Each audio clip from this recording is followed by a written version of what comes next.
Em nome do Pai, do Filho e do Espírito Santo. Amém. Ave Maria Puríssima, sem pecado concebida. Olá a todos, salve Maria. Bom dia, boa tarde, boa noite.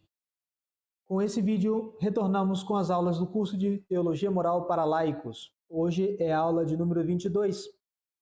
Continuaremos com o assunto da fé sobrenatural, a virtude da fé. Essa será a última aula sobre essa virtude. Próxima aula, se Deus quiser, estaremos passando a próxima virtude teologal a estudar, que é a virtude da esperança.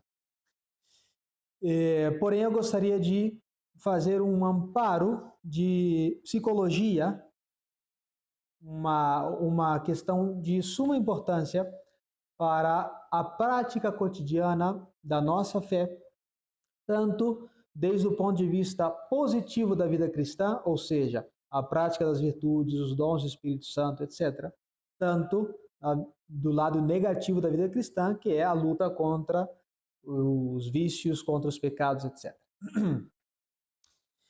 Como podem ver, essa aula está sendo num formato diferente do que tinha sido planejado desde o começo com esse curso. O planejamento era fazer vídeos, aulas ao vivo. Tínhamos estabelecido um horário, todas as terças-feiras, às 21 horas, mas realmente tornou-se muito difícil manter essa frequência por causa da logística do seminário, por causa das viagens dos sacerdotes, não somente minhas, senão dos demais sacerdotes, e quando há um sacerdote faltante, ele deve ser substituído em suas funções. Então torna-se bem difícil manter a sequência que a gente conseguiu no começo do ano passado.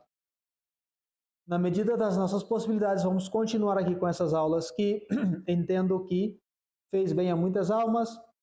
Eu recebi como dizem agora, um feedback muito bom de muitas pessoas, agradecendo, fazendo perguntas. Enquanto as perguntas, que quando fazíamos essas aulas ao vivo, tinha ali o momento das perguntas e respostas. Aqui os comentários estarão abertos. Façam os comentários, perguntem e será respondido dentro do tempo conveniente as perguntas que forem de acordo com a aula, né? Bom, o que eu gostaria de tratar no dia de hoje, que seria a última aula sobre a virtude da fé, é a questão dos sentidos internos. Vamos estabelecer primeiro alguns princípios. Todo o conhecimento que nós temos, nós adquirimos pelos sentidos. Absolutamente todo o conhecimento. Inclusive, por isso, São Paulo diz que a fé vem das coisas que ouvimos. Tá? Diz de uma maneira genérica, porque, obviamente, eu posso ler alguma doutrina e aprender ali lendo, mas não deixa de ser uma pregação aquela leitura, que genericamente pode-se dizer que é uma audição daquela pregação. Então, por isso São Paulo diz fides ex audito, a fé vem das coisas ouvidas. E assim, todas as demais coisas, nós conhecemos as cores pelo sentido da nossa visão. É impossível, totalmente impossível, explicar a um cego de nascença o que é o vermelho, o que é amarelo, o que é verde, impossível. Então nós temos essa característica de que todo conhecimento que nós adquirimos é por meio dos sentidos. Seria um erro grandíssimo pensar que nós temos somente sentidos externos, os sentidos periféricos da nossa natureza. Vista, olfato, gosto, tato, audição. Nós não temos somente esses 5 sentidos em nosso ser como natureza humana. Esses são os sentidos do corpo, porém nós temos sentidos também na alma. Nós temos sentidos internos, tá? Sentidos que correspondem à nossa vida intelectual e não à nossa vida sensitiva. Tá? Lembre-se, todas essas coisas são conceitos filosóficos, são conceitos da psicologia, e se nós estamos aqui num curso de teologia moral, é muito importante que nós tenhamos esses princípios para que não baste apenas um aconselhamento assim: ah, você não consentiu naquele pensamento, então não há pecado. Porque muitas almas, principalmente aquelas que têm uma consciência mais delicada, sem chegar na escrupulosa, ou também a escrupulosa, mas o ideal é aquela consciência delicada. Às vezes não basta com que o confessor diga não houve consentimento, ou tal ação foi uma ação boa, etc. Porque, como diz o Quarto Concílio de Latrão, a ignorância é mãe de muitos erros. Então, se aqui nós estamos trabalhando a nossa vida intelectual, é muito importante ver esses princípios de como a nossa vida sensitiva, depois do pecado original, como ela se relaciona com a nossa vida intelectual. Padre, mas o que tem a ver tudo isso com a virtude da fé? A fé é uma virtude sobrenatural, infundida por Deus na nossa alma, porém uma virtude intelectual, porque eu acredito nas coisas que são me reveladas. Então, a fé, ela tem as suas raízes no nosso entendimento. Já vamos chegar na união de todos esses princípios. Enquanto aos sentidos internos, vamos enumerá-los. São 4. Imaginação, memória, sensatez e faculdade estimativa.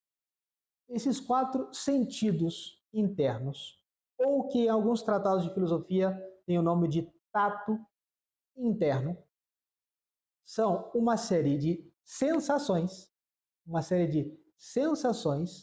internas que produzem no nosso entendimento um tipo de conhecimento.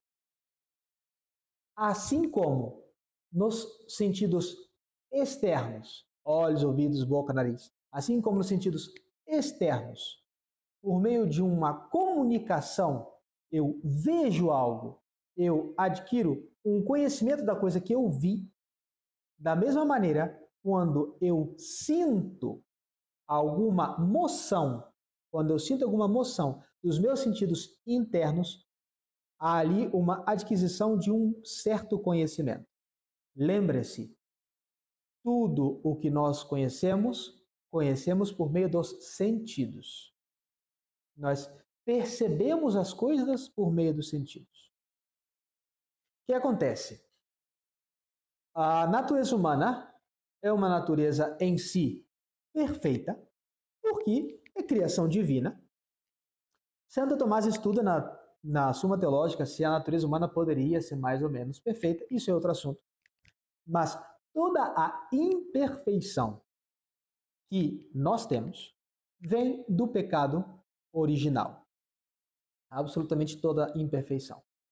Uma dessas imperfeições é a luta que existe entre a minha vida sensitiva e a minha vida intelectual.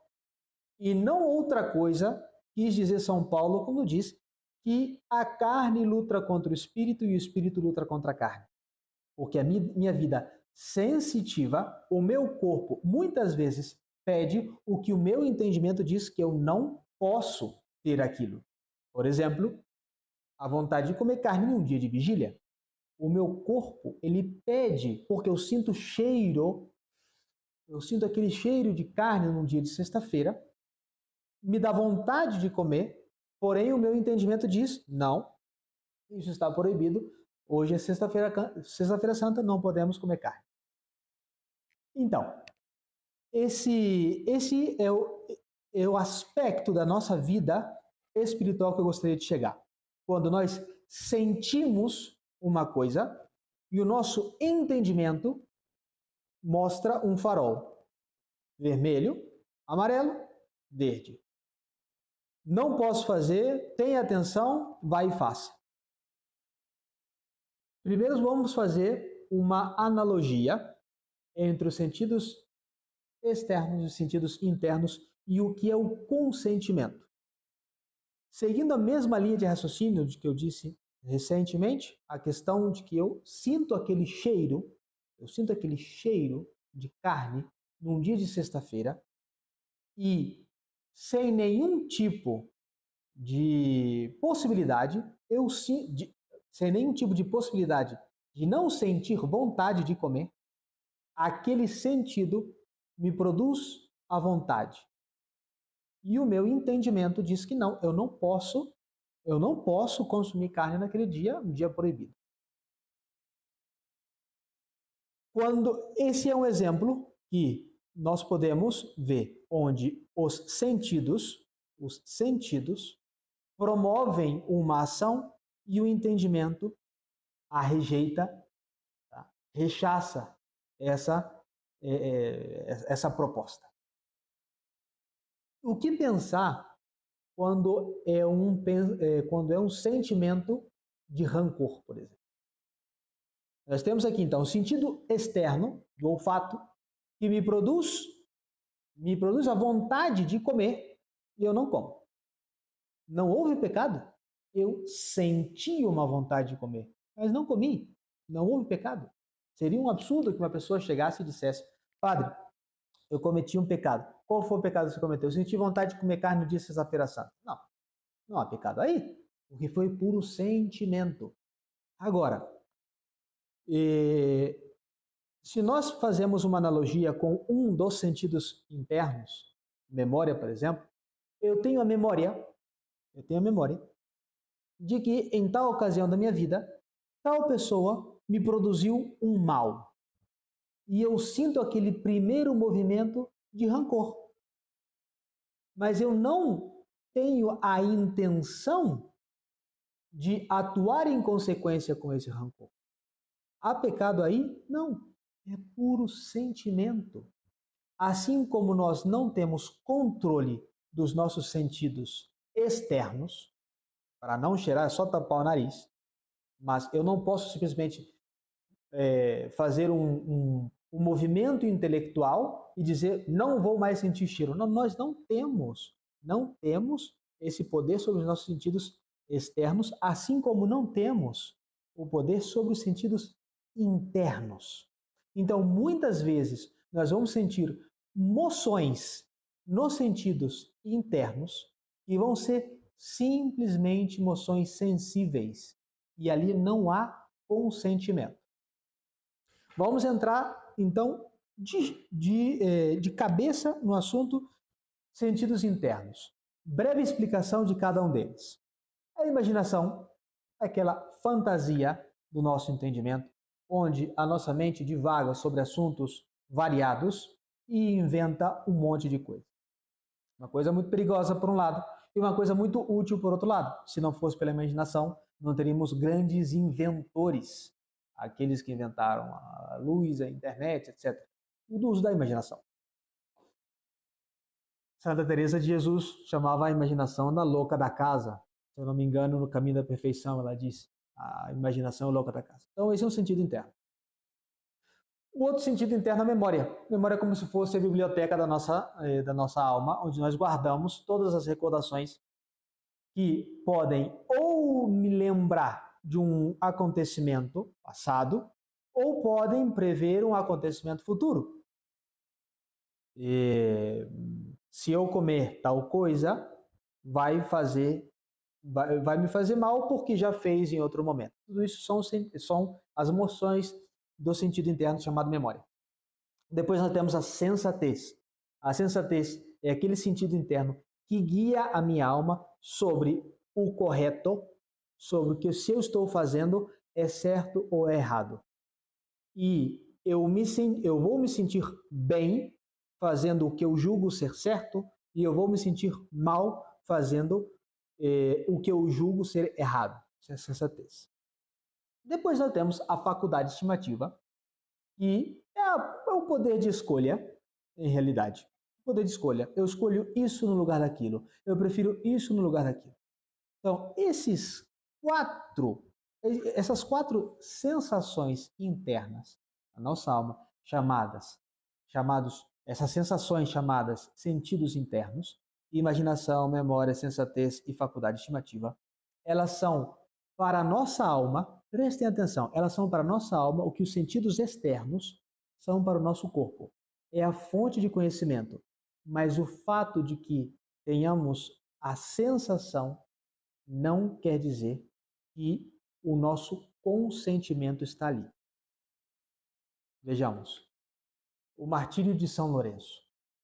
Lourenço, um dos mártires mais comuns da igreja, ele foi queimado na grelha, ele foi colocado vivo sobre uma grelha, ele sentiu uma dor grandíssima, grandíssima, porém o seu entendimento estava iluminado com uma graça, uma fé tão grande que fazia que ele debochasse dos carrascos. Ele chegou a dizer ao imperador: pode virar que a parte de baixo já está assada. Vire e coma porque a parte de baixo está assada. Ele sentia no seu corpo, ele sentia, precisamente no sentido do tato, uma dor gigantesca. Porém, o seu coração estava em outra coisa, o seu entendimento estava em outra coisa. Os exemplos sobre o que nós sentimos e o que nós consentimos podem ser variadíssimos. Mas, se nós vamos ao Sermão da Montanha, onde nosso Senhor dá aquela tão sublime admoestação, todo homem que olhe para uma mulher desejando-a em seu coração já pecou com ela.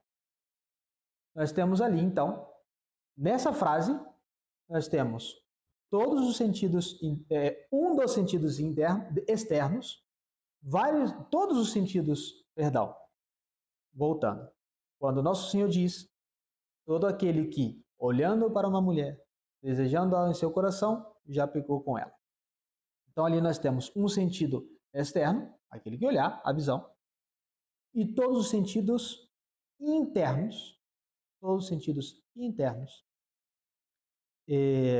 desde o ponto de vista negativo da vida cristã, porque esse homem estaria caindo no pecado. Então veja só, ele tem a adquisição de uma imagem, ele viu uma coisa. Imediatamente que aquela imagem entrou pelas janelas da alma, que são os olhos, a sua imaginação começou a criar uma fantasia. A sua memória trouxe a recordação de o que produziria em seu corpo aquela fantasia se ela chegasse a ser real. A sua faculdade estimativa preferiu aquele ato pecaminoso que o ato virtuoso de rejeitar aquele pensamento. E a sua sensatez é absolutamente ridícula, porque ele prefere o mal no lugar do bem. Agora, se Nosso Senhor tivesse dito outra coisa, se Nosso Senhor tivesse dito que todo aquele que olhar para uma mulher acidentalmente e sentir uma emoção na sua alma, porém rejeitar aquela visão, bem-aventurado seja. Poderia ter sido uma frase de Nosso Senhor.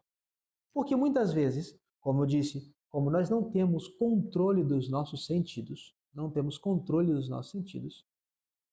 uma olhada no reflexo, por exemplo, alguém que esteja dirigindo e de repente apareça alguma imagem pouco pudorosa, ele já não pode tirar aquilo da mente. Aquilo já entrou na biblioteca da nossa alma, chamada memória, e a memória ela vai, como é uma memória sensitiva, como é uma coisa que está ligada aos nossos sentidos, ela vai unir-se à imaginação. É um sentido. E depois, se entra a sensatez, se entra a faculdade estimativa, começamos a sentir uma emoção. Porém, isso não é pecado. Porque precisamente não temos controle dos nossos sentidos. Será pecado se, desejando em seu coração, aí sim seria pecado. Aí sim seria pecado. Porque nós transformamos o que nós sentimos em uma vontade. Se aquele que sente o cheiro da carne de Sexta-feira Santa vai e come carne, ele pecou. Não porque ele sentiu o cheiro, senão porque ele foi e comeu a carne. E aquele que sente aquelas moções na alma, porém vence aquela moção, não consente naquilo que ele sente, não há pecado.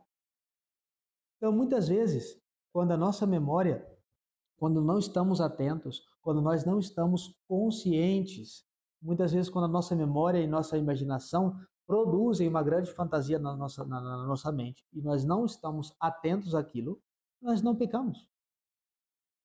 Quando a tentação ela é muito forte nas nossas almas, sobre uma raiva, sobre um rancor, sobre um mau pensamento, todas essas coisas são meras moções sensitivas. Não necessariamente serão pecado. Não necessariamente serão pecado. Lembre-se, São Pio X, no juramento antimodernista, estabelece o princípio de que a fé não é um sentimento. A fé não é um sentimento. O que, obviamente, os modernistas depois trocaram, transformando todos os atos da virtude da fé como algo que nós devemos sentir. Ah, eu rezo porque eu me sinto bem. Então, por lógica, quando eu não me sinto bem, eu não rezo. Santiago Apóstolo diz: se alguém está triste, que faça oração. Quão difícil é fazer oração quando nós estamos tristes, quando estamos com o nosso espírito decaído, quando os nossos sentidos internos, imaginação, por exemplo, nos torna tudo branco e preto e branco. Tudo é uma coisa negativa. Quão difícil é rezar quando estamos tristes. Por quê? Porque o nosso espírito briga contra a nossa carne. Então, esses conceitos, esses conceitos dos sentidos internos que produzem moções sensitivas, esses conceitos devem levar a que eu entenda que sentir uma coisa não é consentir nela. Por que eu digo isso? Muitas e muitas almas vêm e se confessam do que eles sentem. Isso não tem sentido. Fora se o confessor, se o diretor espiritual disser, quando há uma proximidade com a alma, eu quero que você se acuse também das suas tentações para eu poder fazer o dilucionamento da confissão. Ponto. Mas as almas não precisam se preocupar quando sentem uma coisa e não consentem nela. Porque quando nós sentimos uma emoção de aspecto negativo, isso chama-se tentação. E cada vez que nós vencemos uma tentação, nós ganhamos um brilho mais na nossa coroa de glória se alcançamos a salvação eterna. Vejam bem, no mesmíssimo Pai Nosso, nós não pedimos não ter tentação. O que sim pedimos é estar longe do mal, estar longe do maligno. Ser livra-nos amá-lo, mas livrai-nos do mal. Mas não das tentações. Não nos deixe cair na tentação. Nem nos inducas in tentazione. E, em bom português, não é que não nos conduza à tentação, mas não nos deixe entrar nela. Não nos deixe cair nela. Mas nós não pedimos, no mesmíssimo Pai Nosso, não pedimos não ter tentação. Porque Deus sabe que nós temos uma grande oportunidade de adquirir méritos, vitórias para a vida eterna, vencendo as tentações. E esse assunto dos sentidos internos é uma maneira muito proveitosa para entender quando uma tentação não passou a mais que isso, não chegou a pecado, senão se tornou uma vitória nas nossas almas. Ave Maria Puríssima, sem pecado concebida. Em nome do Pai, do Filho e do Espírito Santo. Amém.